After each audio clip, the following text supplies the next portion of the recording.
that have committed crimes such as domestic violence. I know I mentioned Pam Bondi gave Mel Gibson his rights to purchase a gun again, even though he pled guilty to battery domestic violence charge in 2011, and yet now he is able to purchase a gun again, which I disagree with because he committed a violent crime. I mean, do you disagree with that personally? No, I mean, I don't know the details of the case, but I think I've met Mel Gibson. I think he should be able to own a gun. I mean, like just off of speaking to him though, even though with his criminal history. I don't know all the details. Do I think that the idea of taking his rights away because of something that happened that I don't know all the details about 14 years ago? To it though. I find that to be a little bit of an infringement on basic rights. Even though he literally again, I don't know the details around that, but I guess we're getting to a place where do you think anyone that's convicted of violent crime should be able to own guns again? No, not at all. Wow, if they're committing a violent crime, absolutely not. I think we should protect people in America, which I think you agree with, and I think that's a balance.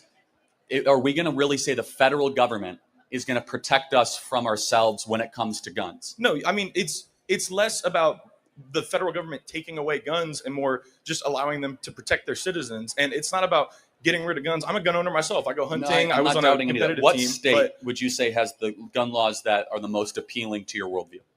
I don't know specific state laws, if I'm being completely honest with you, but something to think about. But I'm speaking, even just the federal registry itself. I think that would protect, a lot of officers of the law. Like I said, when they go on domestic calls, that's the most dangerous call that an officer. So there's an informal registry, not a formal one. Just gun dealers are supposed to report.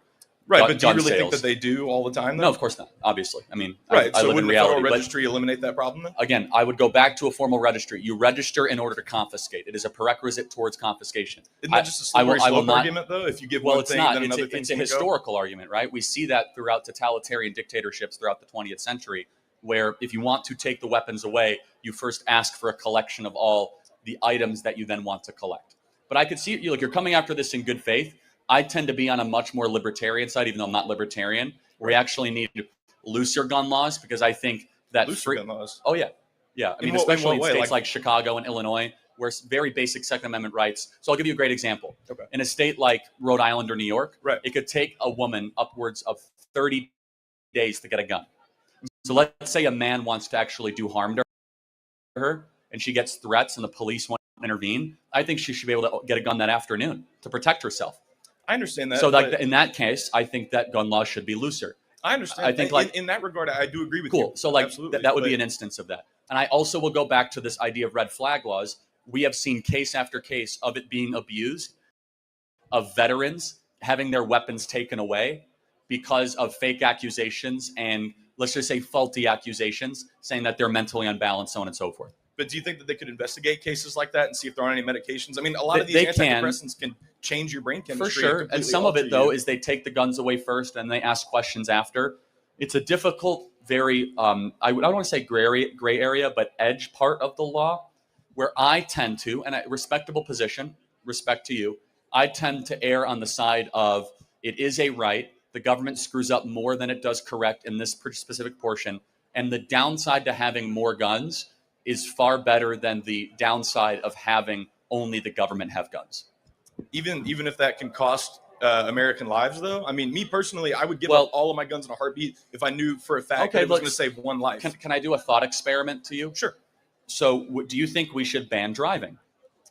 No, I don't think so. And I know where you're going with this. 55,000 people a year die from car accidents, right? Right, so absolutely. But those are accidents, though. That's not someone intentionally going and killing somebody. Some people intentionally do, or some people have DUIs, right? Some of it is an act of agency, not just accidents, right? Meaning that they are reckless with the technology. I understand. You would agree a DUI is a reckless act. Oh, for sure. Absolutely. And that's a vast majority of auto deaths, right, both in the interior of the vehicle and the exterior. Right, but then what do you have to do to be able to drive, though? You have to get a driver's license. You have to take a test with an instructor. No, of course. But I'm saying if the pursuit of to save, if it's all about saving lives, then there are certain things that we'd get rid of. I would say, though, that government is not merely there for our safety. It's one of the primary focuses. You have to balance liberty and safety. And that's a tough balance at times. I fall on this issue on the side of liberty. Final thought. So just one last quick question, I promise. What about something, as I mentioned, with taking a driving test to be able to get a driver's license, you have to prove that you know how to operate the vehicle safely. What about something similar to that with owning a gun? Some kind of thing where you go to a range with a trained professional, you show that you know how to operate the gun, safely, know how to store it safely, things like that. And then once you pass that, you get some kind of card that allows you to buy a gun. I mean, it's all about protections. It's not about restricting rights. On that, you might have. Caltrop is an area denial weapon designed to stop the enemy. The Caltrop is a sturdy, simple, yet effective weapon no matter its position. Its purpose was originally designed to stop elephant and donkey attacks. It graduated to stopping tanks. And now, the Caltrop is your defense against propaganda, polished lies, and manufactured outrage. It's free from counterfeit credibility and synthetic truth. However, inside the walls of the Caltrop, you're going to be forced to think. Ladies and gentlemen, boys and girls, children of all ages, Mike Calderese is the Caltrop.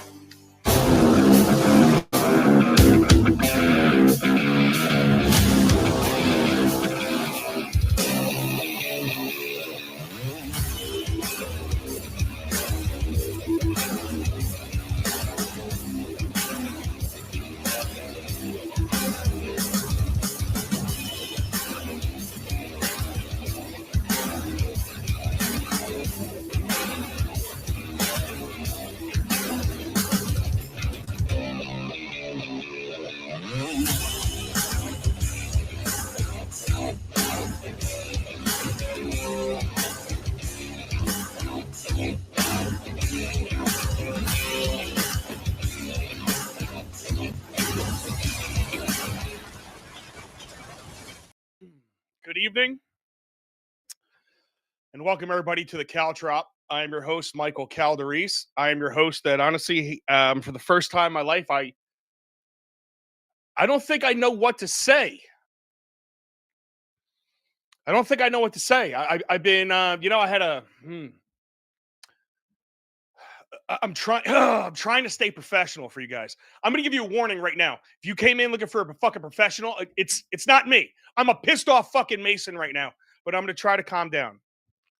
Because I had a fun show for you guys planned. I really had a fun show, man. I was checking out hearings on UFOs, and it was amazing today because I was listening to a hearing on UFOs talking about these triangular shaped objects that were moving at the speed of light, and the people sound pretty convincing. And I'm hearing more stuff, and I'm seeing more things that come out about the girl stabbed in the neck. You're seeing things where there's people just standing around watching it.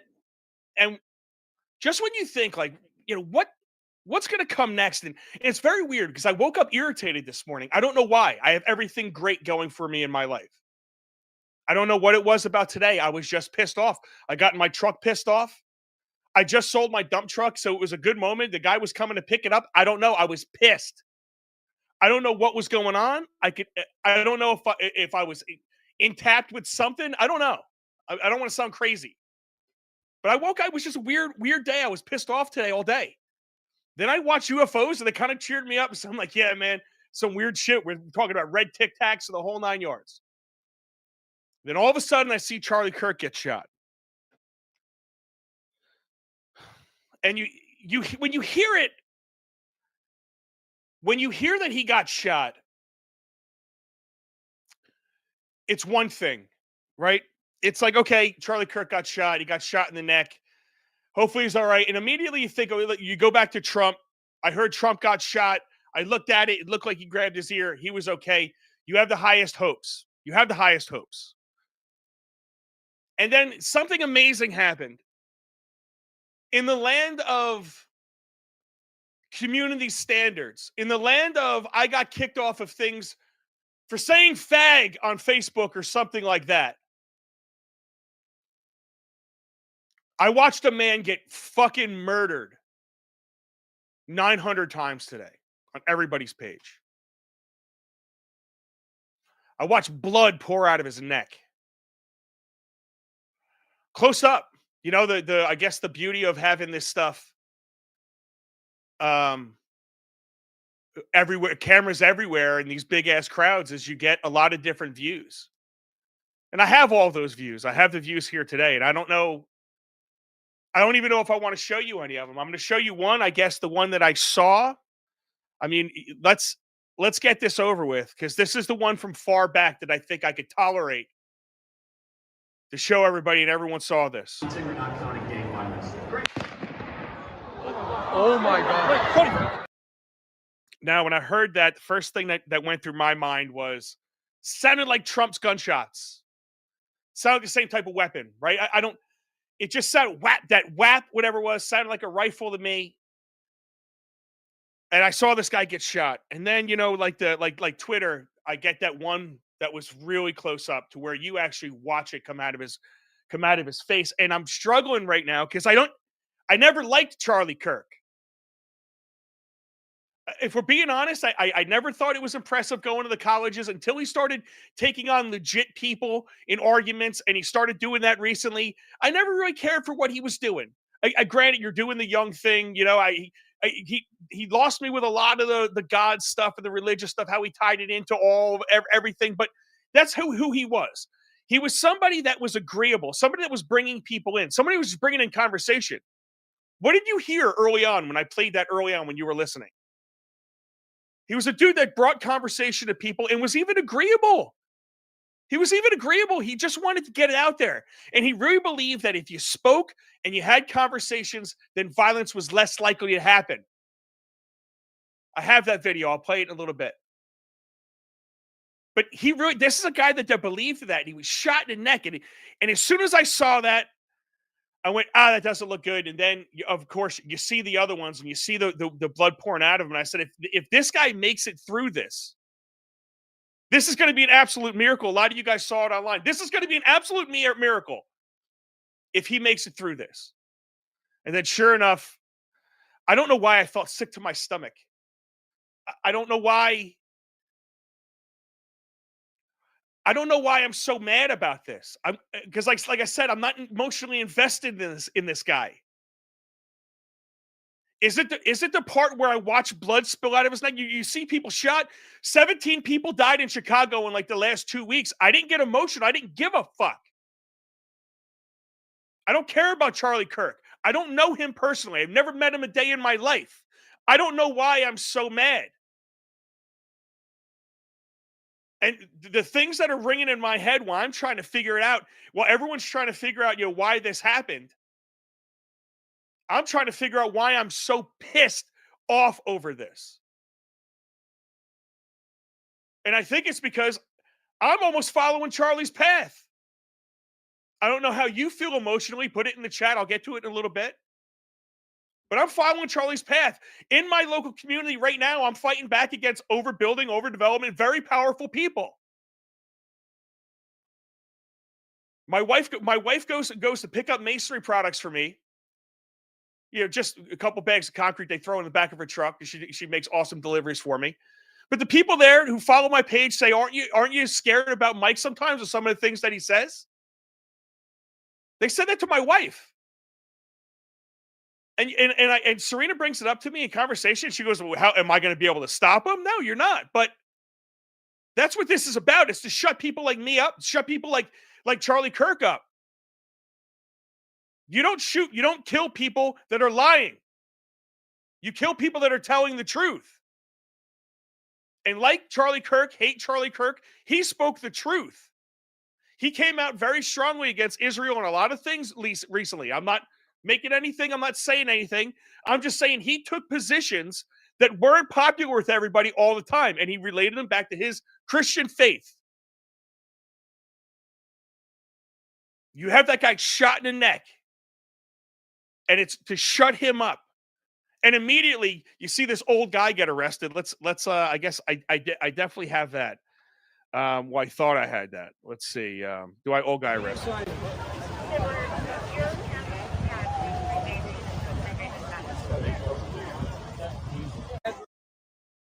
And immediately I'm like, that's bullshit. There's no way that guy shot him. He's kind of in the middle of the crowd. That was from far away. That was a couple hundred yards away. Now, if you watch it, and I didn't see this, and we're going to get to my guest in a second. It looked like it ricocheted off him and hit him because he wears a bulletproof vest, apparently. So we're going to get to that. But let me finish here because I want to touch on one thing that I think everyone wants to know why this is going on. Why did this happen? And I'm going to give everybody the answer to this right now. This is why this type of stuff happens. Plain and simple, end of discussion. I don't want to hear anything. You cannot argue with it.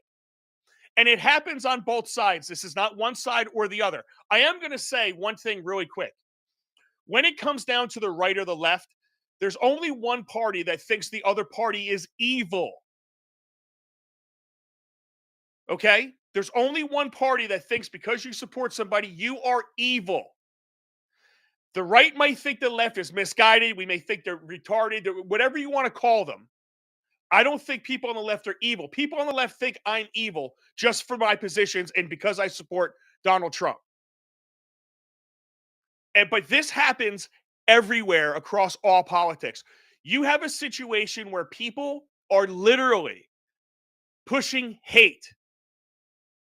It's nothing but hate on both sides. That guy's going to destroy the country.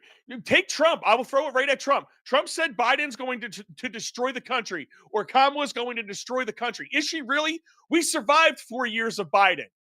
None of these guys are as doomsday as they claim they are. Neither side. And guess what? They're both the exact same fucking sides.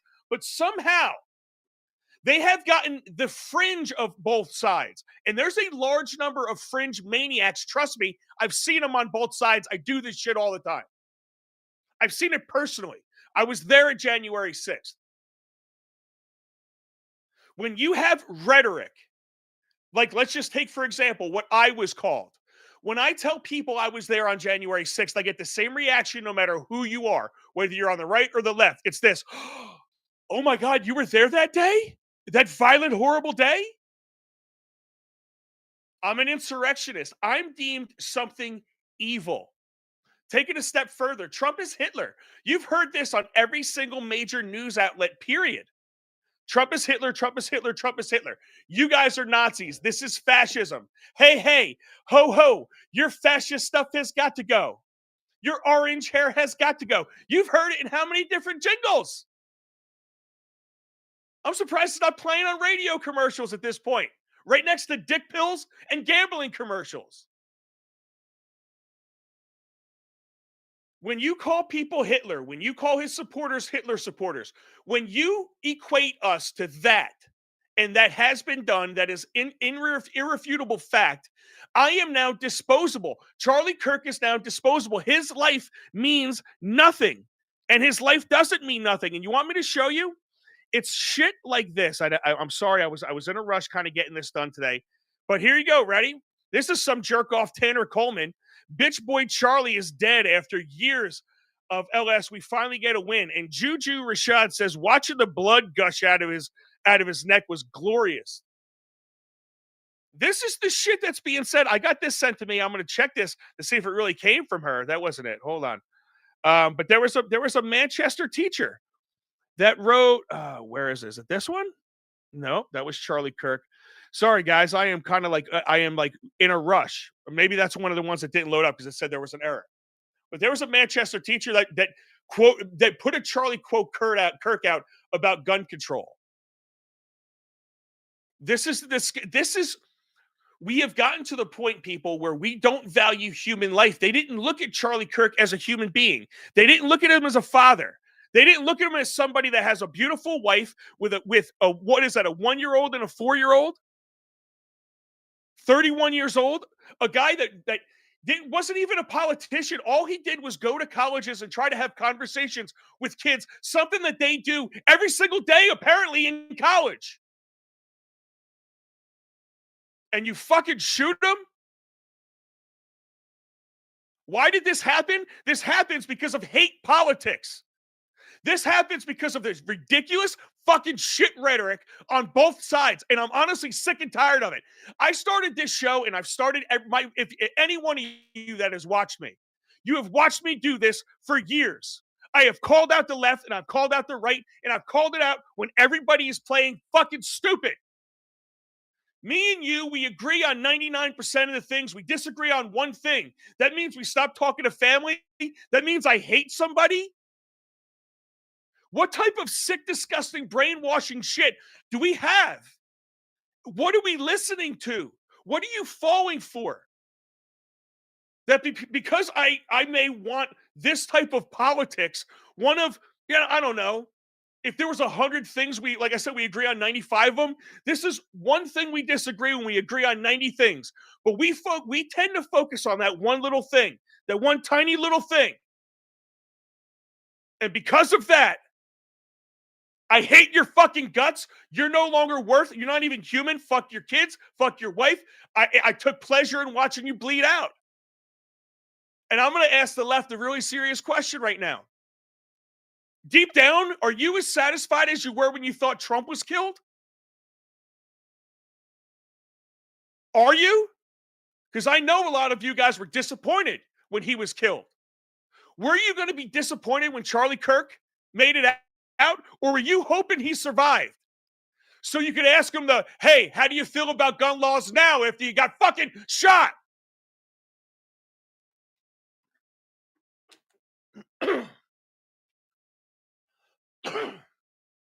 They can't wait to ask this question. They're giggling to themselves. Listen, how awesome is this? Charlie Kirk was so for gun rights. How do you feel now after you're dead and you were shot in the neck by one? That's what we have come down to. This is where we're at. And everyone wants to sit back and wonder, why did this happen? This is why it's happened.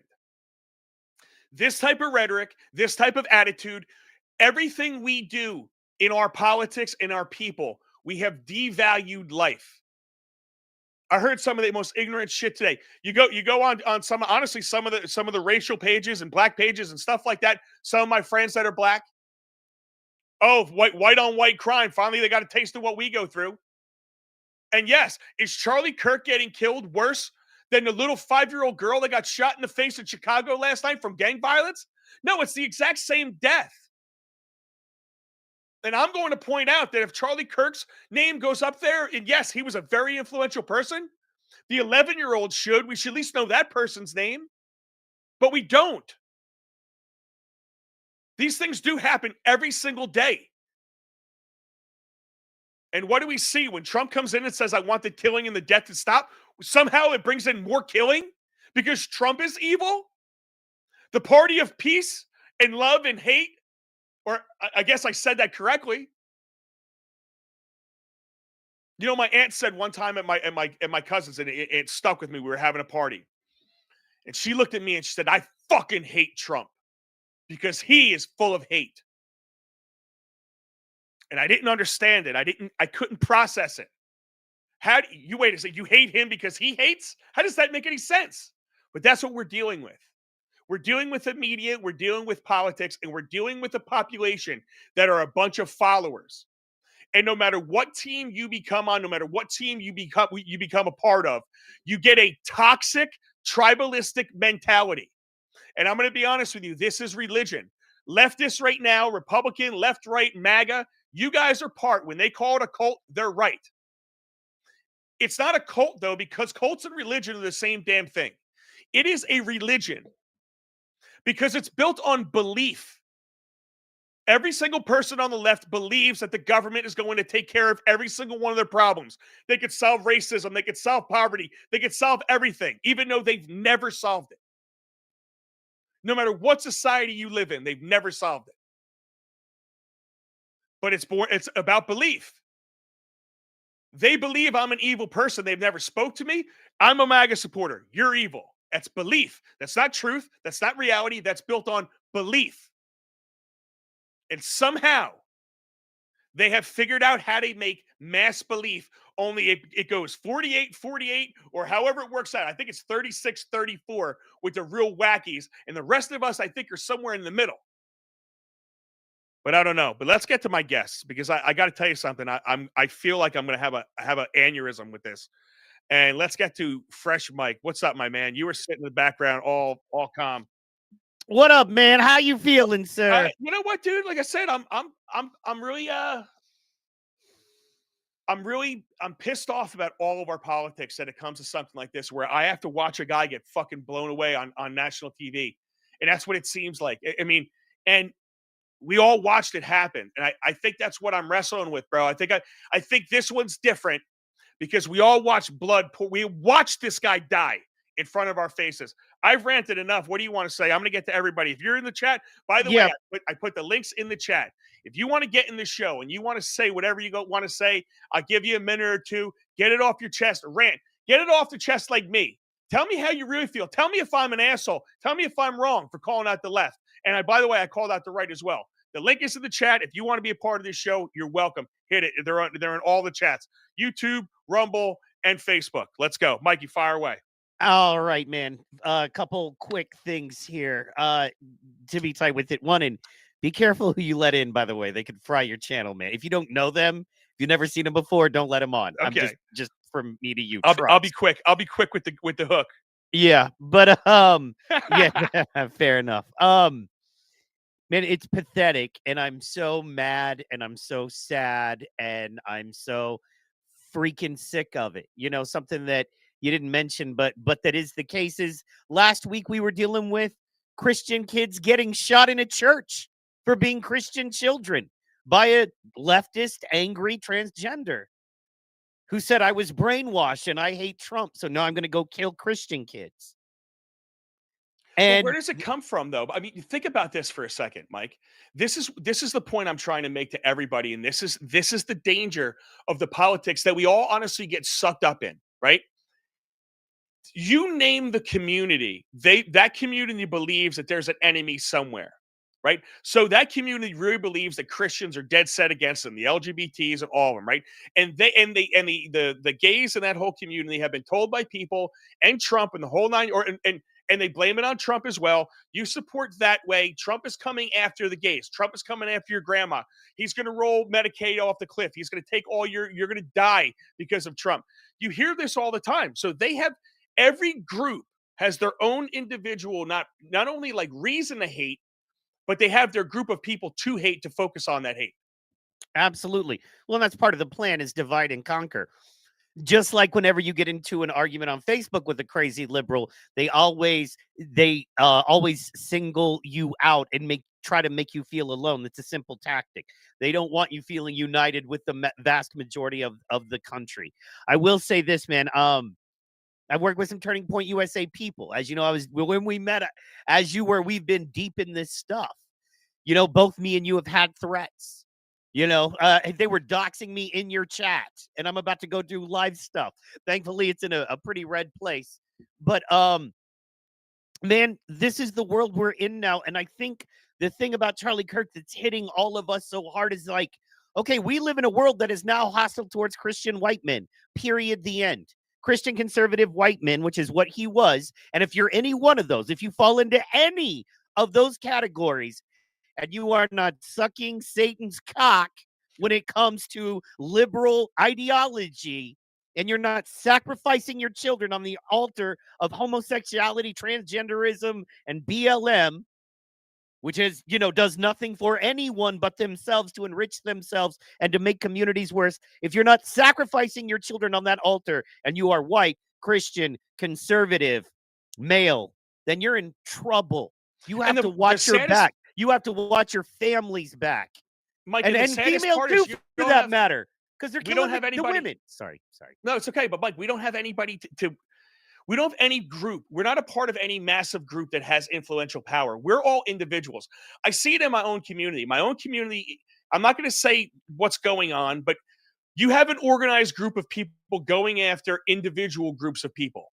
And when you're an individual group, you could get ran on by these groups, by these big, mega powerful people, and you don't have a voice. And when you finally get a voice, like Charlie Kirk and somebody that's able to break through and speak the truth and have a following and really make a difference, boom, he gets shot.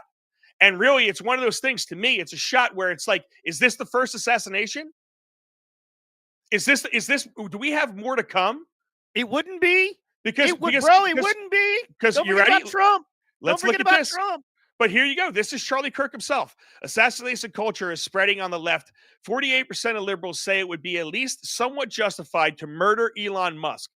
55% said the same about Donald Trump. In California, activists are naming ballot measures after Luigi Mangione. The left is being whipped into a violent frenzy. Any setback, whether losing an election or losing court case, justifies maximally violent response. This is the natural outgrowth of the left-wing protest culture tolerating violence and mayhem for years on end. The cowardice of local prosecutors and school officials have run amok, or what does he say? I have to bring the banner down to see the rest of it. But he's well-spoken, he is effective, and you kill him for it. And he says it's assassination culture. So you're right. It starts at Donald Trump. Charlie Kirk wears one in the neck. Who is next is my question going to be. And how many more? Is this just the beginning of this that we're going to see? Yes, but I think that I think Charlie, and I'm praying and hoping that Charlie Kirk is he's our George Floyd. He's just said it. That's right. I hope he's our George Floyd. So let's bring in the two other guests. We have two other guests here. Let's bring in Patterson. So let's first introduce Johnny G. Johnny G is it's Johnny. Do you want me to tell you your screen name? Do you want me to expose you or no? I won't expose you. Johnny G is a good buddy of mine. He called me up. He's the one that we were going back and forth today. Did you see Charlie Kirk was shot? He's the one that alerted me to it. And then I have obviously my man Patterson. Patterson's been on the show before.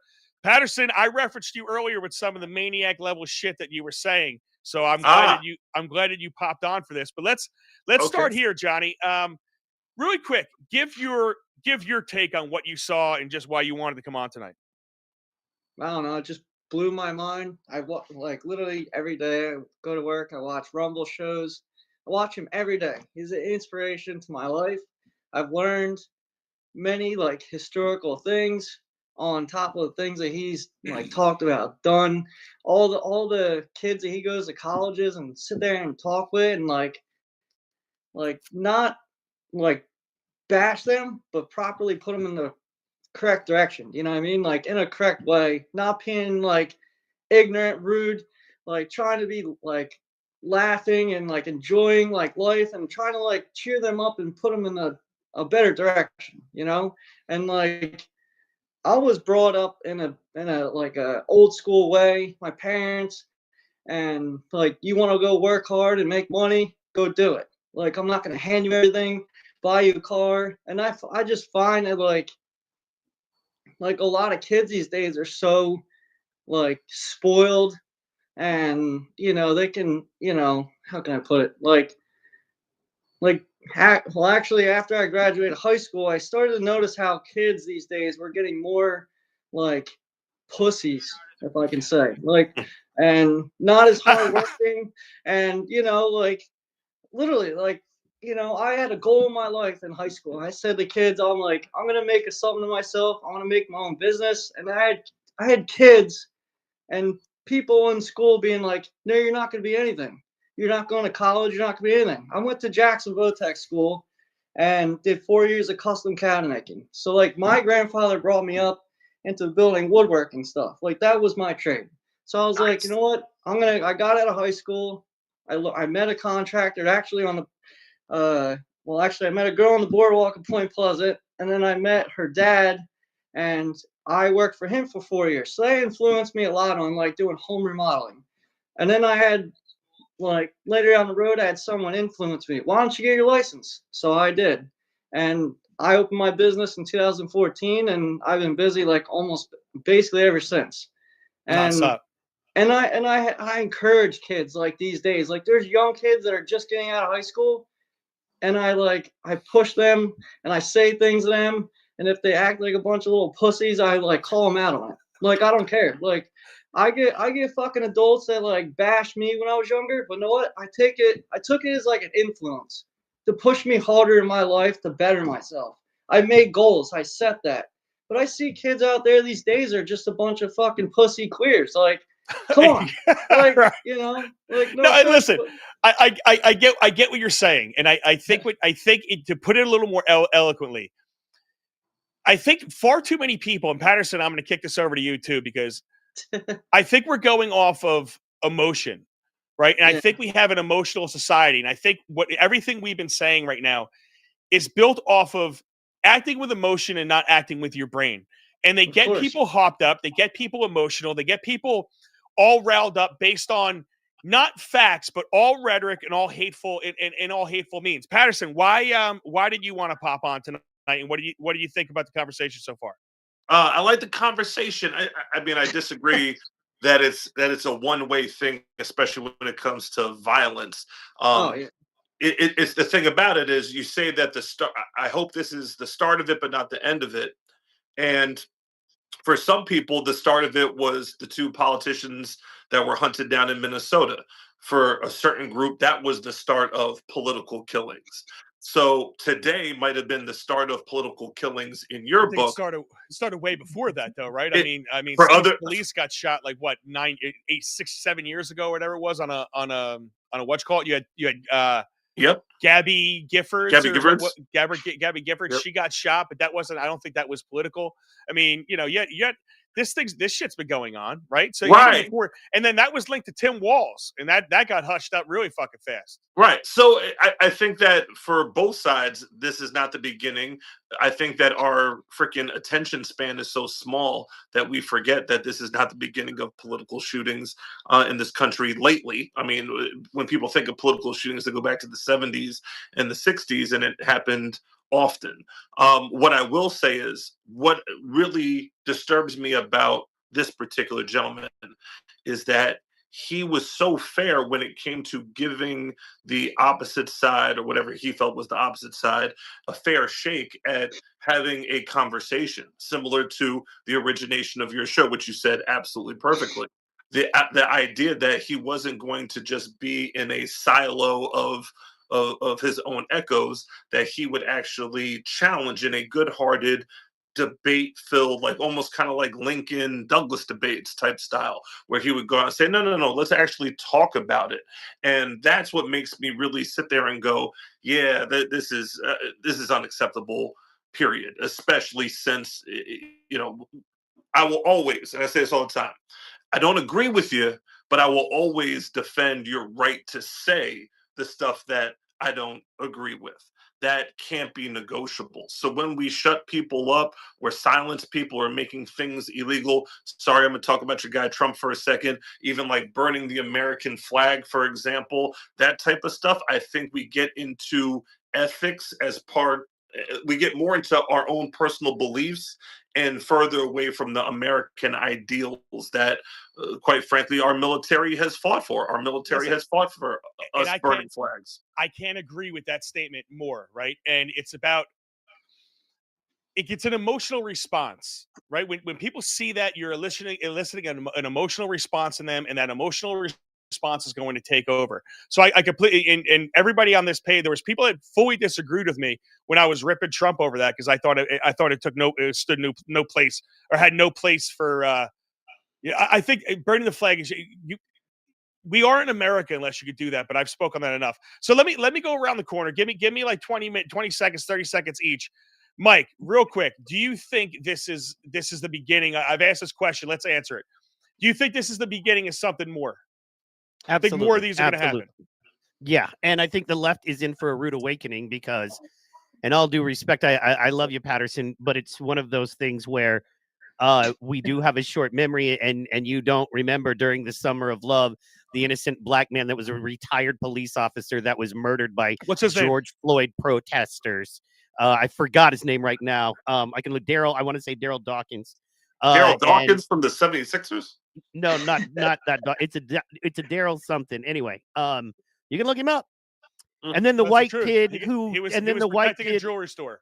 And then the white kid, he was protecting his friend's jewelry store. It was in St. Louis, and he's a black man, and he was a retired police officer, and he was shot dead or murdered by George Floyd protesters. Then, in the same summer of love in Seattle, there was a white man, father of two, and he was, and he was shot dead because he had a MAGA hat on by an Antifa protester. I'm not sure if you realize this, but just because they're black won't make me feel any more sympathetic or empathetic. No. I'm just making valid points. I'm just making sure. So a white dude with a BLM tattoo shot a Trump supporter in the face who was white and a young father and shot him in the face. Then you have the people killed when the dude plowed into 6 of them during a regular marching band because he wanted to do it for BLM. Now, what I'm saying is we put up with it. What I'm saying is, and then you have the 2 murders we just dealt with. What I'm saying is it's one of those, okay, yeah, but in the same way that the New York Times said black man, referring to that black man you see on your screen in capitals, but then made white woman smaller case letters when she was a Ukrainian refugee. It's time that people go, no more. Okay. Because not only is it harmful to America, Right. not only is it harmful to my community, it's harmful to your community as well. And if people don't stand up and go, you don't get to do this anymore, and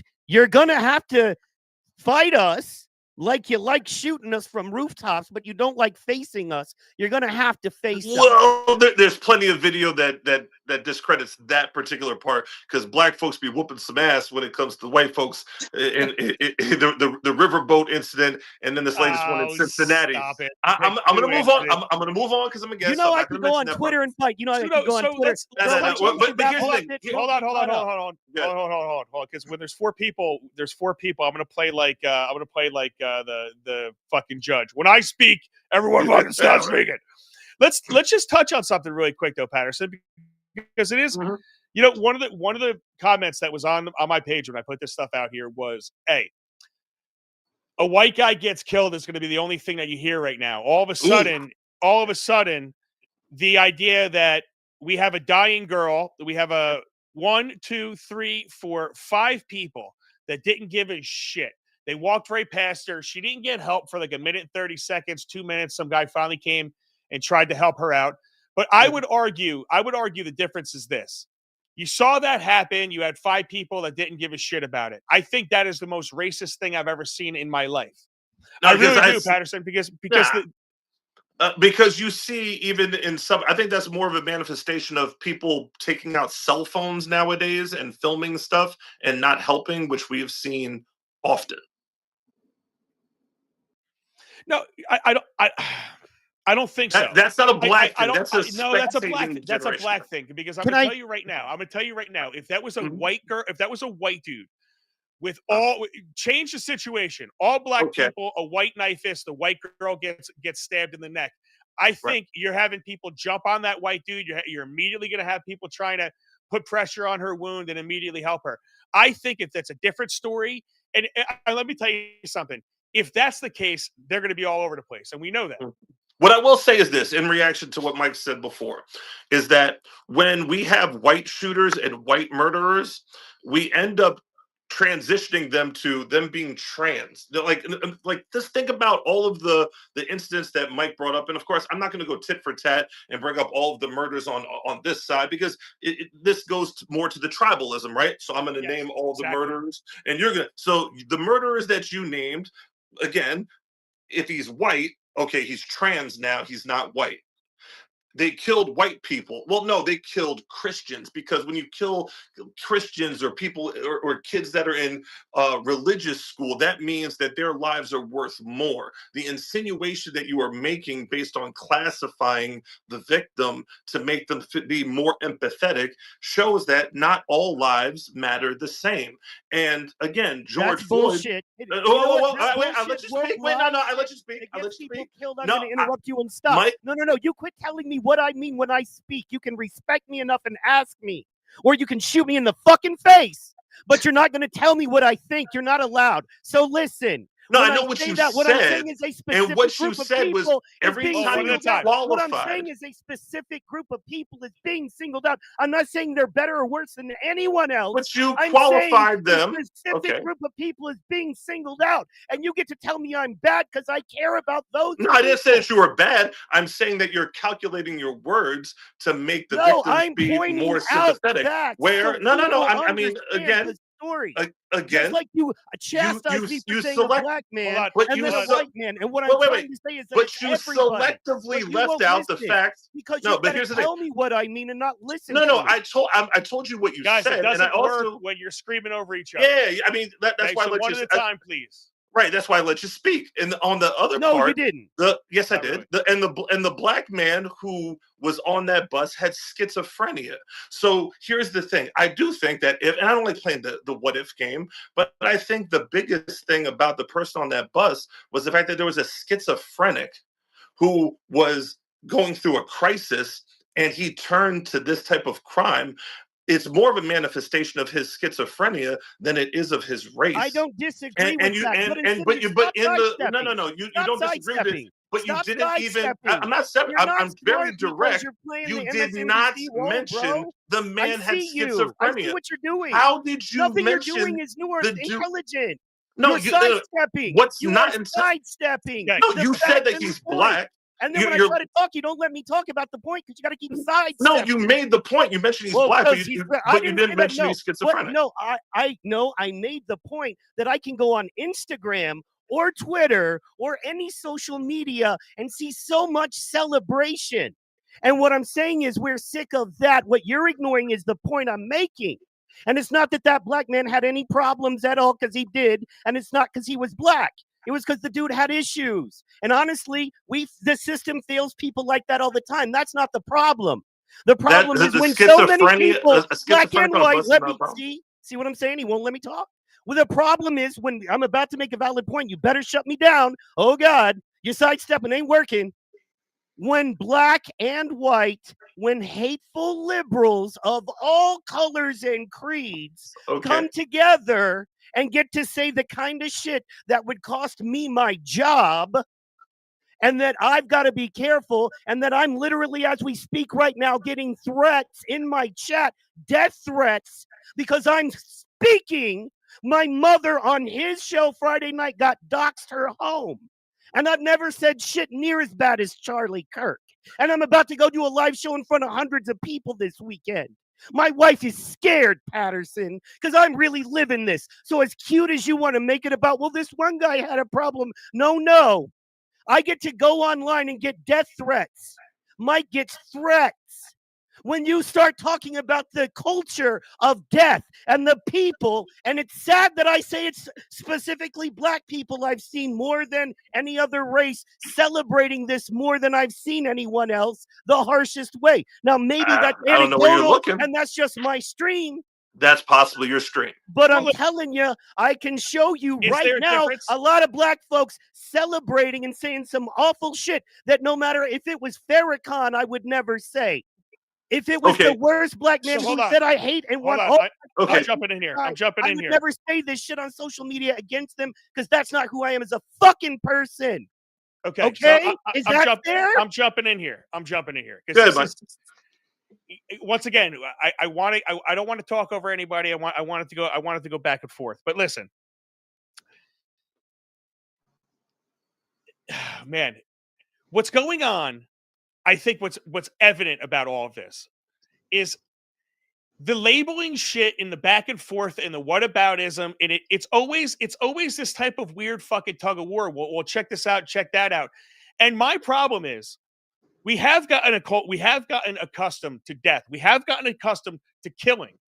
And I made this point earlier, Patterson, and I like you to answer it because I accuse you and I accuse honestly a black culture a lot of making excuses for violence. Like you said, the guy was a schizophrenic. I don't give a fuck what he was. He was a 14-time different criminal, and he had no business being out in the streets. And the Democrat lax policies and the bullshit policies that they have, and that judge, the guy should not have been on the street. You have bartenders out there. If a bartender overserves somebody and they go and kill somebody in a car wreck, the bartender could be held accountable. The bars closed down and they shut down. But we have judges that are releasing criminals out there. We have all these situations where it's just ridiculous. And what Mike is trying to say is right now, what you see an absolute intolerance and an absolute hate and an allowed hate for one group of people. And that happens to be white, Christian, conservative, and I'm going to say men. Okay? And that is what you see going on. I don't give a shit what anybody says. Patterson, the double standards that we see in society are far-reaching. And to me, every single one of us, including your so-called community, Italians, I think we have all gotten way too cool with accepting death of anybody. Because I'm going to tell you something, the 11-year-old girl that got shot in Chicago, we didn't see blood pour out of her, or maybe we'd have a different reaction to it. You have a valid point. Now, here's the thing, right? The whole can you top this, and can I be more of a shock and make you feel as though that you are less than thou based on your beliefs or what have you, that whole stacking of my team versus your team, it's going to continue, and that's what ultimately leads to everything. Do people on the right get death threats? Absolutely. Do you guys experience what you experience? 100%. And I'm not going to minimize that. In fact, I'm not even going to say, hey, on the other side, like other people don't get death threats on the left, because we know that happens as well. It's irrelevant because nobody should be getting death threats. Everybody should. And notice how I said in the beginning, especially with this particular dude, Charlie Kirk was absolutely somebody who was open to dialogue. It wasn't like he was just preaching what he preached and just shut the door and this is what I say and that's it. No, no, no. But at the same time, there is demonizing of the other side on both sides. And when you demonize the other side, you then make death a very trivial thing. I know you're not a fan of his, but the reason why George Floyd is a issue that I absolutely stand by, or any suspected criminal, or even a criminal for that matter. Because if I could defend the life of a criminal, I sure absolutely would have no reason not to sit there and go, Charlie Kirk should still be with us today. So if we could value the life of somebody who, again, it's very easy to look at them like, but when anybody's life is expendable, then you're now in this judgment phase, and then your morals dictates whose life matters and who doesn't. Yeah, and then whose morals, right? Because what the way I see it is when you point to stuff that Mike was talking about and Johnny, everyone has their own morals. We have when you have the left that thinks 45% of them say it's okay or would have been happy that Trump died. There's no morals in that. Johnny, really quick, because I have people in the back. And I know you're kind of getting shut out of this situation. Any like final thoughts on any of it? Give me like 30 seconds. Fire away, buddy. I mean, like the whole I got that update from one of my friends saying that they caught the guy, the sniper on the roof, like Mike was saying. And you knew it was a rifle right away, just the way it hit. Yeah, right? Just when I was speaking to you earlier, and you're describing to me like when you said you saw the bullet hit first, and then you heard the sound. So and I was trying to describe to Mike that I'm a big hunter. You can see that. So when go on YouTube, if you get a chance, YouTube, someone shooting a deer over 100 yards away, 200 yards. I heard the gunshot in the video first, and then you see Charlie do this, and then you see him pop, waffle him. So that was the concussion of that bullet and hitting him. And if you watch the video, it's very sickening and sad to see. But if you look at his chest, it ripples. That's the concussion from the bullet hitting him, and he's just boof, like this. That's from that. They tried saying, Johnny, that was. It looked like he got hit in the chest first, and the bullet ricocheted because of the Kevlar. That's what. What were you saying, Mike? That's what Alex Jones was saying, right? So you don't think that was the case? I saw that originally on the Alex Jones channel because whenever anything like this happens, I want to get his crazy take first. And then there's actually, I also go to Hard Times News on the other side of things to get the crazy far left and right take. He actually had it slowed down, and you saw a bullet hit his chest, and he wears a bulletproof vest under his t-shirt. And you saw it hit, and then you saw it ricochet onto his carotid. So, and honestly, when he went left, man, whenever you see anybody take a shot and slump left, that's all. That's pretty much all she wrote. You know what I mean? That is your body's blood flow. That's the circuits. Because I've watched that a bunch of times. I have not seen a ricochet, but I do see what you're saying. It looks like something hit his chest. His shirt flies up, and then you see the hole in his neck. So it's very interesting. But do you see that with shooting deer, where you'll see that concussion and then they drop, right, John? Right. Yeah, I mean I don't think it hit the chest at all. I just think from it hitting him, it puts such a shock in your body. Even when a deer, it'll hit, you won't see nothing for a second at all. Then when he actually fell, that's when he's seen it come out. So you're gonna it's like taking a needle and sticking it in your arm. You're not gonna see the blood instantly.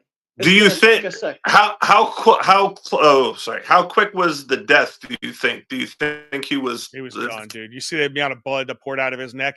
When I I mean, watched that, I knew it was done. He was over. Because I'm wondering again. I'm not a conspiracy theorist, but a dude taking one single shot and having that much confidence that he got it done with one single freaking shot.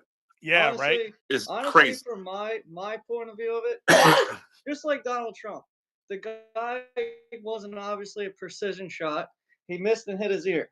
So same thing with this guy. I think he was actually trying to hit him in the head. He just might have flinched. I mean, for the yardages that my friend showed and where he was shooting, 200 yards. 200 yards is pretty far. I mean, at that, and you got wind velocities, all those things can change in that distance with a high power rifle. Like my friends, they shoot some gnarly guns and stuff, and I mean, you gotta like wind distance and wind like coming from one way or whatever. It could have moved that bullet. You think he was military? I mean, it could be something, but for what one shot from that type of range, you don't think he has military training? I think one thing's for sure. I think we're going to know as much about this. We want to bring up that trans shooter. We knew everything about that trans shooter in 15 minutes. I was on his fucking Facebook page. You know what I'm saying? Like, you knew he had a YouTube account. You knew everything about this guy. We don't know. We know nothing about the Trump shooter still. How long later? Over a year later. And you know what? I wouldn't be surprised if the same thing takes place with the Charlie Kirk stuff. Yeah. Right. But hey, Johnny, last thoughts on it. I'm gonna bring you out. Unless if you want to stay, it just gets busy with the people. But let's fill up this stage with people here. Let's do like the Brady Bunch. Fuck it. You stay right there, bro. Let's have a conversation. Let's have a little round table. Let's bring in my man, Mike Goins. What's up, buddy? Goins wanted to jump on, dude. Another Mike. So we have what is this? Jesus 3 mics Christ. live right now. Mike. Guess what day it is? So Goins, spout off. You have the floor. Give me like 30 seconds of just your take on this today, man. Yeah. So my brother-in-law sent it to me. He's a Marine, and he was like, "Did you see Charlie Kirk got assassinated on TV?" And I said, "Nah, I heard it, but they said he's in. He's like, no, I've seen it. Guy's dead." I think we have normalized violence in our society. We see it so much, and I'm not saying that it's just we're desensitized to it. So I think you get these crazy people on both sides that decide to take action into their own hands or make decisions that are that aren't normal decisions. And it's some of the points that have been brought up about whether, to speak to Dave's points of view, I'm not a conspiracy theorist either, but I was a pretty good shot from one. I mean, that one shot took out one person, and we don't know a lot about it. The school shooting with the last week or 2 weeks ago, we knew everything. Just like you said, you're on their Facebook page. We know nothing at this point. And I think we have, it silences people. So people like you or Mike, the other Mike, and Dave, I think you have a show, right? Like you're on a lot. Like the idea that we live in a society at this point where we'd rather shut people down than have dialogue, whether you agree or not. That is a shitty place to live, and what even worse is we're all adults talking about it. Mike, I know you have kids. I'm not sure about anyone else, but we have children who all saw it, from 15 to 36, that are all seeing it on social media and wondering what this is coming to. And the message that we have to give to our kids, it sucks. Yeah, man. I have, I don't know if that's Charlie. I have Charlie. Let me see something. In which a shooting like this. So let me ask you about this. Am I echoing right now? Nah, you're good. Okay, so I feel like I'm echoing. So let me play this. This is a different recording. I was going to actually play something with Charlie Kirk, but I can't find it in my things here. I guess some of the stuff didn't. Oh, here it is. Ready? This is what Charlie Kirk was saying to Goins' point. I go around universities and have challenging conversations, and because that's what is so important to our country, is to find our disagreements respectfully, because when people stop talking, that's when violence happens. When people stop talking, that's when violence happens. And I want everybody to touch on something, because this is what I think is a real problem, and it's something Patterson and I speak about all the time. We talk about, and I think that's what Patterson gets at too. It's the rhetoric, black this, schizophrenic this. It's about how they label things and how they title things, and how everything is misleading, and they know people are inherently lazy. So when people are inherently lazy, what they do is they read a headline and just fill in the whole story in their own mind, right? So you have this. Let's play this, and this is MSNBC or MS Now, whatever the hell they want to call themselves. This is how they originally reported this. In which a shooting like this happens. Yeah, and again, to emphasize what you just emphasized, we don't know any of the full details of this. That we don't know if this was a supporter shooting their gun off in celebration, or so we have no idea. We don't know if this is a supporter. They played that on the air. We don't know if this is a supporter shooting their gun off in celebration. Yeah, he did you? Right? He also said, that same guy also said that he rhetoric like Charlie Kirk's and like Trump's, when you speak bad, awful things and bad, awful words, bad things can happen. That was his. I'm summarizing that, but that was. I'm pretty close to what it said, and I know you brought up rhetoric before, and the rhetoric is bad. I mean, I've watched your show enough to know that you and Dave disagree quite often on things, right? But you're still having conversation. You're not shooting each other over it. And you know what? I think Dave could attest to this, Patterson, right? Mine and yours rhetoric has gotten ridiculous at certain points with calling each other names and a lot of different things. But I don't think at any point either one of us ever had a evil.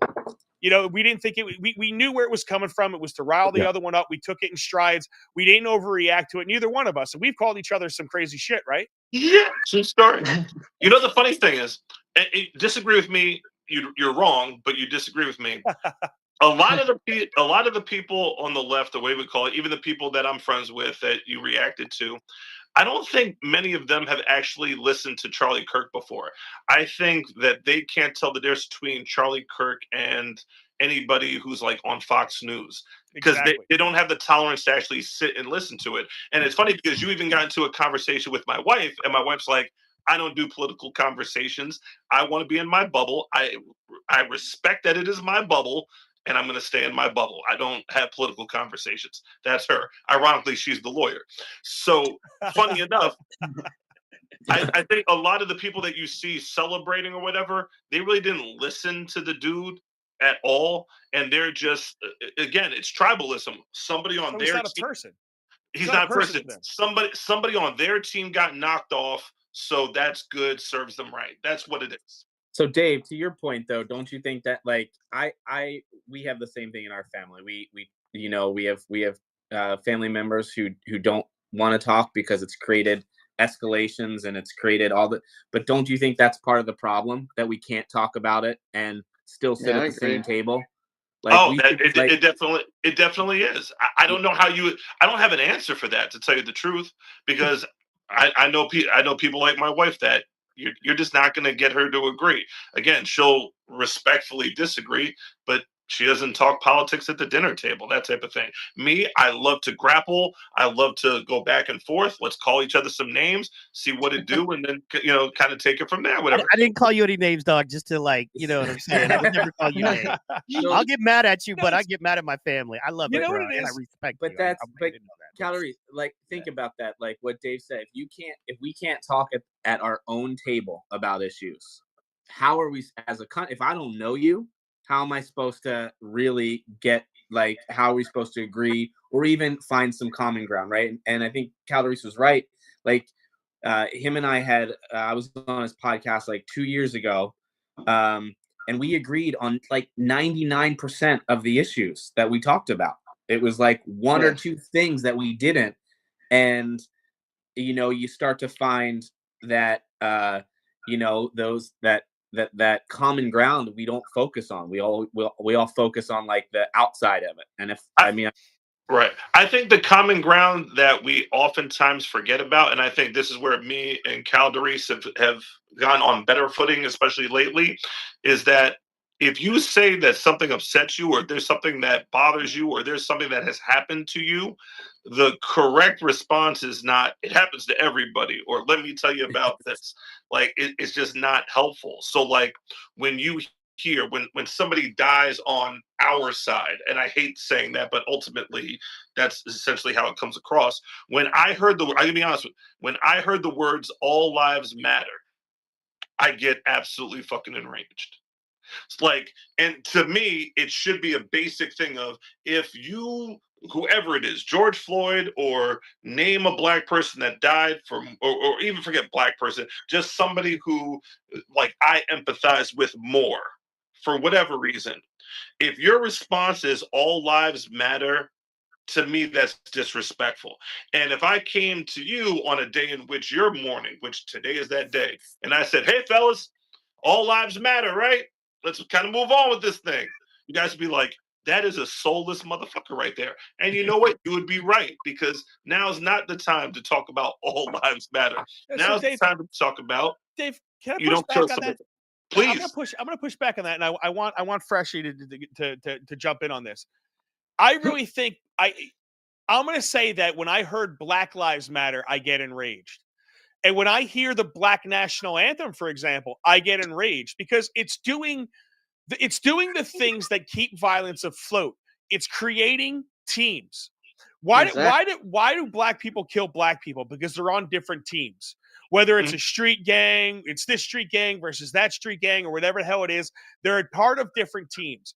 Why do white people kill white people? Because we're on different sides, we're on different teams. Can I just jump in there? No matter what it is. But and to sound like a bleeding heart liberal here, fair. However, like the quote unquote Black National Anthem, what sucks is how that was packaged. It's called Lift Every Voice. And the thing is, there is a Black American experience that only Black Americans know about. Now, growing up in an 89% Black neighborhood in Section 8 with only me and my mother, I feel like I lived closer to it than a lot of white folks. And I'm still going to say it was an experience that I didn't have, and that I'll truly never know.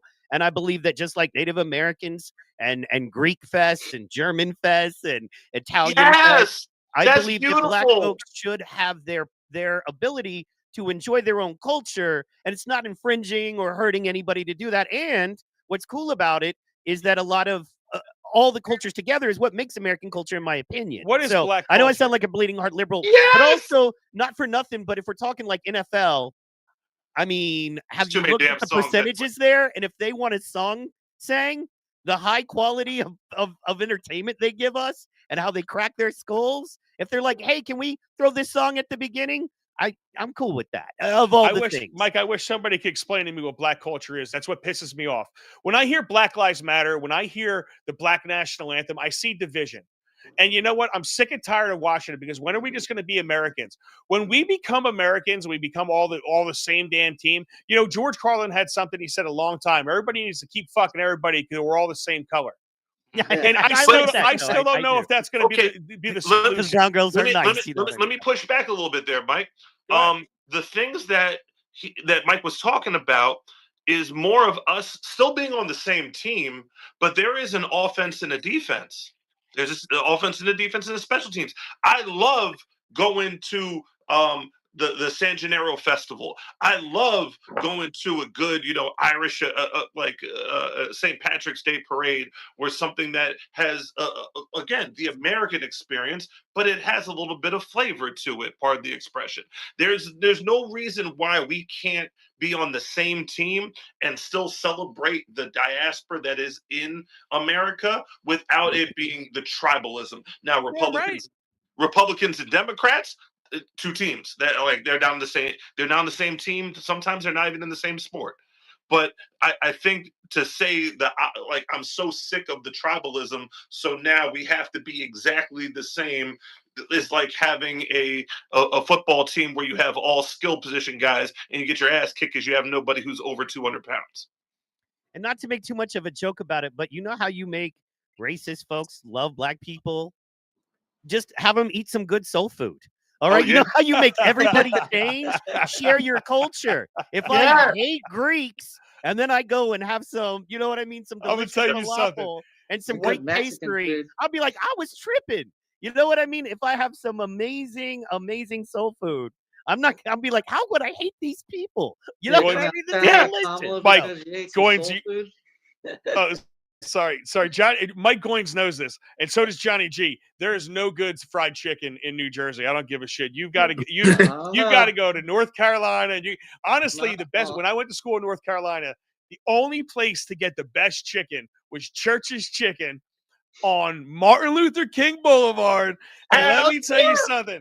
It was the best because you had to take your life in your hand just going there. But the people making it, that was absolutely delicious. There's a place in Columbus Flea Market that makes some banging fried chicken. They don't put this. New Jersey does not put spices on their chicken. They're like down to salt, pepper, garlic powder, bro. No, you need more than that. This dude just said he doesn't know black culture, but then absolutely. What is black culture? I'm the whitest person. He went full Baptist minister on the chicken and talking about he doesn't know black culture. But once again, this is what pisses me off. I feel the chicken inside my soul. Yeah. What's black culture? What's white culture? Okay, it's black American. It means nothing. There's nothing. It's black American culture. That's what it is. If that helps you out, it's American culture. But it's rooted in poor white. How are me and Patterson culture? The two that agree the most right now? You know? Yes. And by the way, there's poor white. Hold on. What is it? Explain to me what is black culture and what is white culture. Somebody operationally define that for me. Either one of you guys that agree, tell me what exactly is white people and white culture, and what. I would say white people's cargo shorts and tie dye and Dave Matthews. Can I just say capitalism? Can I just say here's the deal? We live in capitalist society, right? It's real simple. There are white people that en masse buy those weird looking shoes that look like they're not finished, that are slip-ons. I don't know why. It's a whole white people thing now. Anyway, black people don't buy that shit, okay? That's not a but definition, black people though. buy fresh Jordans. Now, white people buy fresh Jordans, too, because... What's a white person? But mostly, percentage-wise, what you see black people consuming on just a chart of, okay, I'm a person that looks at consumer trends and spending and what they spend their extra money on, right? Versus, rent and electric. What do they spend their music money on, their movie money on, their food money on, their clothing money on? You know what I mean? What do they spend on? That gives you an idea of culture. Like country music, right? There are lots of black folks that like country music. I don't know why. I hate country music. It sounds like two cats fighting in a bag. But you didn't answer my fucking question. There's a couple that are good. Like having play. You have play cousins. You know what play cousins are? Yeah. All right, but you're not blood related. They're play cousins. We know this. If your mom and my mom are friends, we're play cousins. We're not blood related, but we cousins. Like redneck as hell. You sounded redneck as hell is right. But hold on. You didn't answer my question. I'm sorry to be a stickler with this, right? But I like answers being because I'm sorry, but when we throw out terms, and this is what bothers me, and this is what I think is part of the problem. This is always part of the problem. We label shit without fully understanding what that label even means. Leftist, rightist, fucking communist, fascist, black, white. We don't know what black and white even means. There's no such definition of a black person in black culture. Nobody could give me that answer. If anybody could give me what exactly is the culture of your regular ass white person, and you can't tell me, a white person is this, that, or other thing, because you have Irish whites that are totally right. There is no regular white. There's no such fucking thing. There's no such thing as a regular white person. But stop for a second. If we're going to have these type of conversations, the things that bother me is when we don't have them clearly defined, right? So we can't use the word black people or white people until we define what the fuck they are. And nobody really understands what the fuck they are. So can you tell the difference between an Irish American household and an Italian American household? Yeah. Wait. Yes. Outside 100%. of the house, out, like, for example, I had my friends growing up. I had two Italian friends. See, I counted them, right? That's kind of racist. So I had my close circle, two Italian friends, an Irish guy, a French guy. And outside, it's like, yeah, they're white. But when you go into their homes, there's slight nuances. A lot of the stuff is similar, but there are nuances that you could tell the difference. I wouldn't say an Irish American household is totally different than an Italian American household, especially ones that Do are you in the think same a black community. household is totally different No, than an average not at white all. household? no, and that's why That's the they're point. all Irish American, Italian American, African American. There are a lot of similarities, You but never there hear are Italian American stated, Patterson. Stop making up words. No one's ever used the word Italian American ever in their lives. An Irish American, if anybody had done that, they'd probably be shot because they were retarded. If I break the pasta and put it into the pot, You're Oh. there's a serious problem. In There's Irish, problems. that's There's your a lot of cultural problems. difference. that's your culture. Again, it's not earth My shattering. culture is don't break it. Put it in. You have there's a system. They I go in didn't right. know- Goins know this. Goins knows this. Yeah. You can't break it. That's a cultural thing. That's a bad. cultural thing, You're right? just being lazy because they don't want to cut No, it but up. you didn't. No. But once again, if there's anybody, let's just throw it out here. Does anybody actually stop making comparisons? I want definitions. What exactly is white culture? What exactly is black culture? Let's define it here. That way we can get it out, and then we can all talk about it as we actually know what the fuck we're talking about. Does anybody on the dais raise your hand if you think you have a definition for me? What do you want to guess? You sir up there in the left-hand corner or right-hand corner. What definition do you want to take on, white or black? I'm gonna do culture. So culture is defined as the. You don't get to answer your own fucking question. Answer my question. Okay, I want to know what good the at fuck that. is He's black good at- culture. You're good at that, bro. Black culture is the social and cultural norms amongst people of the similar background, which traces their lineage back to the African slave trade. Okay, so based on your definition, all Dominicans that are some are very dark. One dude when I was there was named Black I Coffee. just say skin color. But but he's not from Africa. He was from Dominican Republic. Is he not black? He may or he may not be. It depends on where his lineage is from. If his people were never in bondage in slavery in the Americas, they would not be black. They'd be Dominican, and they'll be the first ones to tell you that. So wait. So you wait. out of the Terminator? You can tell by the tightness of the pants. What about the black folks who were never slaves that there were many of? Yeah, are They're they not black. You can be black as shit. You in skin color. You be black as shit. No, I'm You're not talking black. about black Americans who came here that were never enslaved. That came with the Chinese and the railroad. What about the black or slave that owners? came Are they black? in the homesteading that came from other. There were a lot of black folks that came during slave times, but they were not slaves. If they came from slave times, then they blended in enough that they're black. We let them in the club. Any black so we have- American that comes here is a But American. if you came from Africa last week, you're not black, even if you're the blackest thing you ever seen. Okay. If you came from Kenya, you came from Ethiopia or whatever it is, and you just took a plane over here, bro, you're not black. You're African American. Well, so I want to. No, you're just African. Go ahead. I want to Go push ahead. back on that a little bit because I think there's a whole generation of people that identify like that so that they can create issues. Like Did you say identify? I did, like meaning so I'm like Rachel Dolezal. It's like no. I'm gonna say I identify as Juicy Smollett. So you were saying that if you came over from let's say Ghana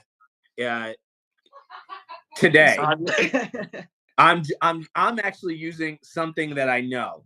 Okay. And that you come over from Ghana today, you're saying, hey, you're not black. Not right? black. Okay. But they're using that, even though they grew up in a white neighborhood and a white school and all that kind of stuff, to say, well, I'm black and I've been mistreated my entire life because I'm black. Right? Like so, but you're saying the skin color. Because they had the skin color. So it's either skin color or it's not, black, right? But I get how the name can fool you.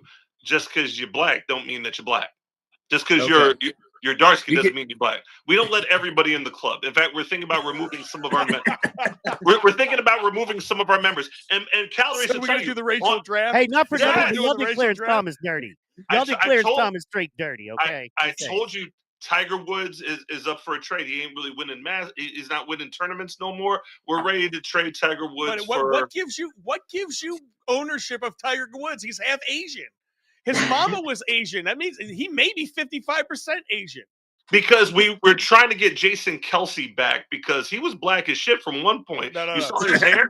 I get it. I get you it. see his haircut? I get it. Every mixed person, it's so bad to be black that everybody that I know that's mixed race, white or black, identifies as black. That's how hard it is to be black anymore in America. Colin Kaepernick. I mean, that guy exactly. had a rough They're life, all black. right? Everybody loves it. Patterson. This is the point. It's. I think part of it's low expectations. Just to get I think it's part of it. No, part of it is everyone wants to be a victim, and I'm sorry, but the truth of the matter is, when I hear people talk, just the phrase "I'm black," and then ... afterwards, it's always negative. And what I see right now is I see negativity being permeated throughout society, and we're giving people no hope. We're giving people like when you look at the kid growing up today, they're staring at no jobs. They're staring at AI taking over all their jobs. They're hearing this, that, and the other thing about hate this group, hate that group, hate these people, hate those people. Everything is down. Everything is negative. Everything we tell young kids is negative. Everything you tell young black kids is you're black. You can't do this. You can't do that. America is a capitalist, greedy society. You're never going to succeed in this country. You're seeing this throughout our colleges. You're seeing this everywhere. It's a negative, disgusting society. Like nothing for nothing. But again, everyone watched this guy bleed out, Charlie Kirk. He bled out, and everyone watched him. But I couldn't say things on social media. I went back to that. I know I repeated it, but I wanted to say it again just for a reason, because this is what we're staring at, and we are looking at that society. You said "ooh" a couple times. Fire away. Remember when you saw 14-year-old girl graduates college, but the headline was "Black girl does this." I think we need to get to the point where it's not really a surprise of the skin color. It's not really pertinent. It's not relevant at all that the girl is black. I think the fact that she's 14 and graduated college, that is the accomplishment. When we get off of that, then we're going to be cooking with grease, as they say. That's also a black cultural thing. And you'll see a pushback against it, right? So we all see this. Oh, this is the first time that 4 black NFL quarterbacks started in the NFC. They do it in every single thing known to man. They do this. This is the media's problem. These are the lies that we're being told, and this is, like I said, and I don't want to keep harping on the black, white, the race issue, but it's honestly low hanging fruit. But I like people. I agree. To go around. The black quarterback is low-hanging fruit now. Again, in the 1980s with Doug Williams, shout out to him, by the way, absolutely relevant. But nowadays, black played a particular position in. But you get my point. You see this over and over and over again in the media, and they do whatever we can and whatever labels we can possibly use to get us all separate. Now we have 5 different people here. We obviously, from some of the arguments, it got a little passionate. We're all a little bit passionate. We're all a little bit heated up right now. But I think you do see 5 different people that don't agree on everything. That somehow, I bet if we sat down, we'd all be drinking beers together and eating Johnny G's smoked geese that he gave me. He gave me some like geese jerky. Last year it was phenomenal, right? Come over here, bro. I love that. Go ahead, Johnny, hit it. Just one thing that Charlie Kirk always says. He's like, because you're black and I'm white, does that make any difference for me to go and do the same job and same position as you? There should be no difference in race. Like, you can go to college just because you're black, you can get in, and I'm white, I can't do it, but that shouldn't be the concept of it. Charlie always brought up stuff like that. Just because of your race of color. I don't care what color, black, purple, pink, whatever you want to be. I got a bunch of black friends. I feel like when I go over their house, I feel like that movie Road Trip. I'm the skinny white dude that hangs out with all the black people. And I love it. Like, I actually just had them at my house 2 weeks ago for our party. We're all playing cornhole here, like hanging out. I invited Mike. I know you couldn't come, but, we always love you to be here. But, like, they're fun as ever to hang out with. I love hanging out with them. And even, like, you're talking about the soul food and all that. Dude, they make collard greens. I love that crap, man. That shit's good as hell. And I was fucking country.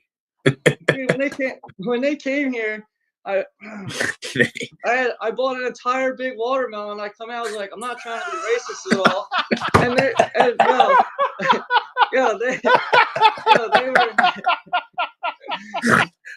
were but listen, they were all dying laughing because it was just the funniest thing. Because they're cool.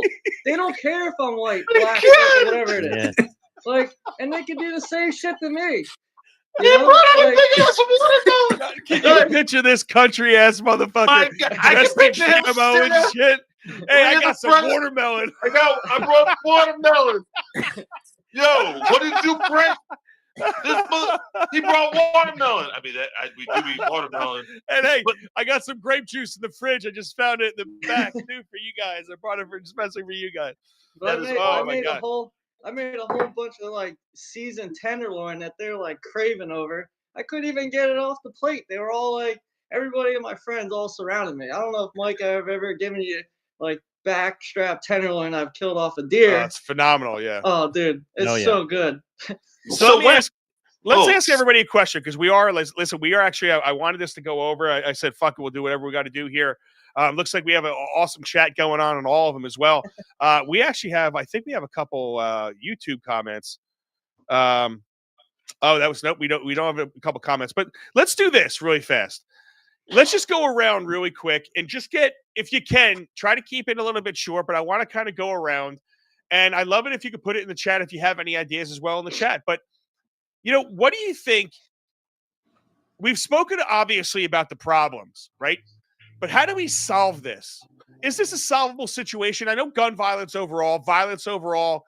I don't know if it's a solvable situation. I think you could tone it down. I think we definitely have to go after crazy.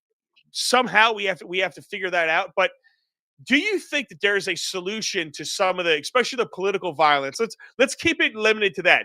Do any of you guys? Let's start with Fresh Mike. Do you think there's a solution to the political violence that we see now and that we see going forward? Yes, but you will not like the answer. I will say this. Sometimes you got to fight fire with fire. I'll leave it at that.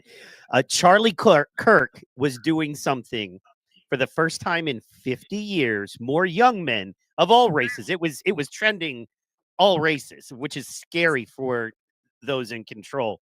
Were for the first time in 50 years, more men under 30 considered themselves conservative than ever before.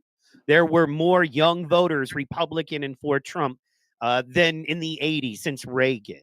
So he was leading and he was the head of a legitimate and significant movement that guys like us that are over 30, that got kids to feed, that aren't in colleges every day and out in those mixes. He was making a huge difference. And he was, to me, the leader of that movement. And that's why they took him out, in my opinion. And the problem is people are saying that was a win for us on their side. And I just think it's funny that this side that is the most dependent on government funds, medications that they have government funded help with, that promotes abortion the most. This side is saying that we're going to win against the side that controls the money, the military, the laws, and the vast majority of people, because most people, Democrat or Republican, don't want this. Black, white, brown, purple, no one wants this.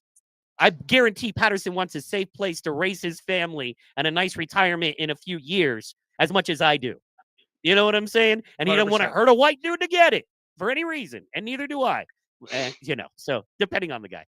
But that's what I just want people to think and remember, man, is that we have to expect what's coming. Fatigue is a real thing. A lot of people are feeling it. A lot of people are ignoring it on the other side, and it's coming. And so just be prepared and try to be peaceful and as cool. And these things are the things that matter, what we're doing right now. Yeah, and I think someone said it earlier. I mean, we felt the George Floyd stuff building up. I'm feeling something else building up. That's why I want to talk about solutions.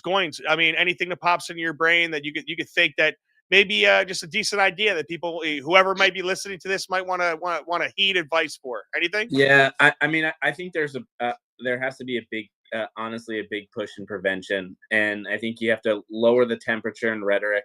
It has to be first and foremost. I think you have to have the media has to be responsible. I think the TikTok, Instagram media is absolutely insane, and there need to be sources and verifiable sources to provide information. I think the fact that we can just post something and you know, it's irresponsible from a media standpoint, from the companies that own it. It's all it's doing is driving this big division.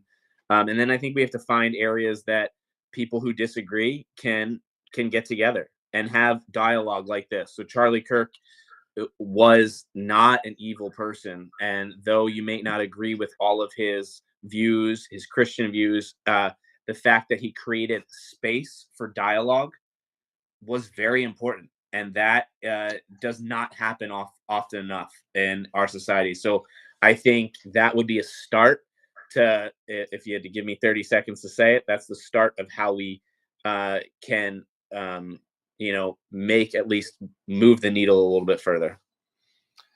Yeah, man, I gotta tell you, it's interesting and scary that like you said, he wasn't an evil guy, but somehow Charlie Kirk's name was associated with evil, and I think that's something that we definitely have to address. Johnny G, 30 seconds on. Do you have any thoughts on it? Like final thoughts? Any solutions, or do you want to give us a good recipe for deer? I don't know. I mean, like they say about like how Charlie says about, or the other people trying to say take gun rights away, which I look at like everybody can wave things back and forth as in a scale. Now, if more people had guns, like I look at it as Pennsylvania, there's people you can carry, how often are you going to see a guy walk into a grocery store and shoot people when there's multiple people with guns in their in their pockets?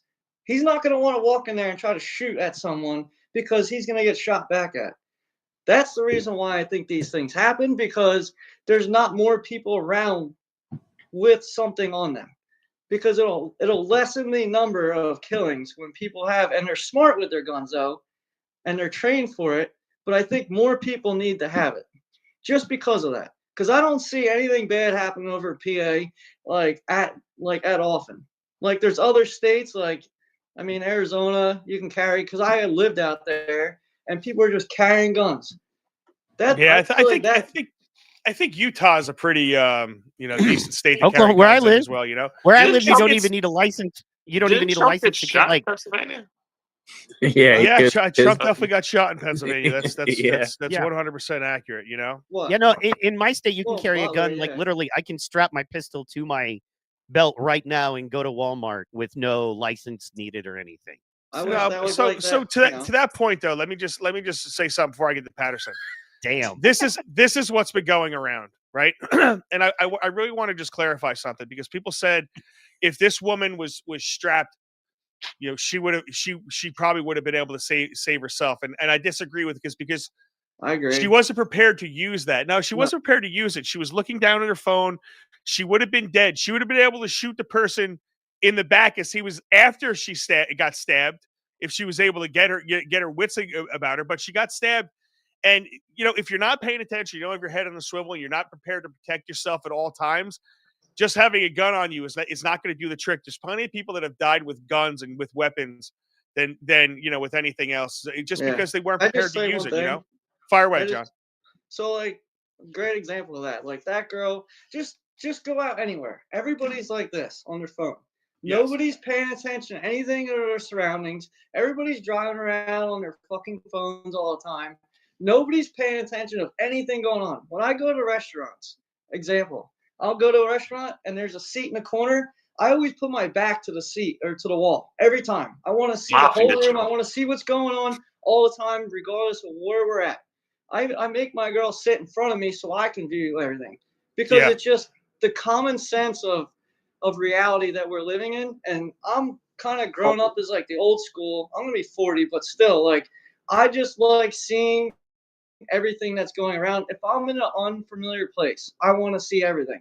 I'm always people watching. I'm always everywhere I'm at, bars, restaurants, just concerts, crowds of people, I'm always my head's on a swivel. Even if I'm drinking and I'm a little buzzed, I still have my head on a swivel, seeing what's going on and being focused on that. Because example of that girl sitting in that seat with that dude there behind her, and if I was one of those people next door and I was strapped and I seen him being funky, I would have probably had my hand on my gun.